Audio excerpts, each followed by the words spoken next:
بسم الآب والابن والروح القدس إلى الواحد آمين. سلام ونعمة لكل الحبايب.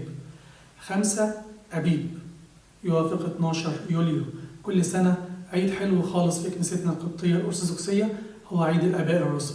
يا ترى إيه العيد ده؟ يوم 5 أبيب هو تذكار استشهاد 2 من الرسل، من أعظم الرسل، قديس بولس الرسول والقديس بطرس الرسول.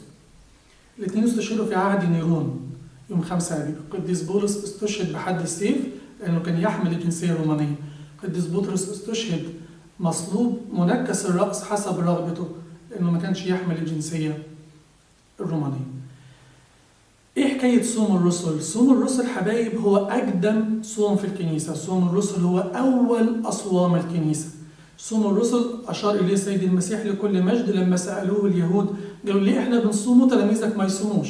فسيد المسيح أجاب وقال حين يرفع العريس حينئذ يصومون.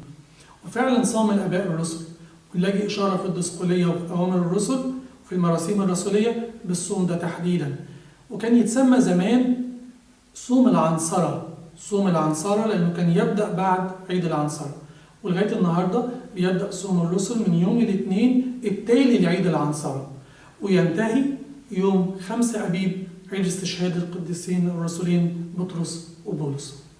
الصوم ده ملوش مدة محددة في الكنيسة. الصوم ده ممكن يكون أقل مدة ليه 15 يوم، وأكبر مدة ليه 49 يوم، وده بسبب إن هو بيتغير حسب بداية أو حسب ميعاد عيد القيامة. عيد القيامة بيتغير، وبالتالي بيحطوا في المدى ده من 15 يوم ل 49 يوم. صوم الآباء الرسل وعيدهم هو صوم الخدمة، صوم الكرازة، صوم الكنيسة كلها، صوم التبشير، صوم اختبار عمل الروح القدس في الكنيسة، الصوم اللي بنشترك فيه مع الروح القدس في الفعل والقول والكرازة والتبشير، صوم التعضيد. وكانت الكنيسة الأولى عايشة الصوم ده على مستوى كبير خالص، ولغاية النهاردة صوم الخدمة هو صوم الآباء الرسل. ربنا يدينا نصومه ونعيشه كما يليق بخدام المسيح في كنيسته، له كل مجد وكرامة الآن والأبد. آمين.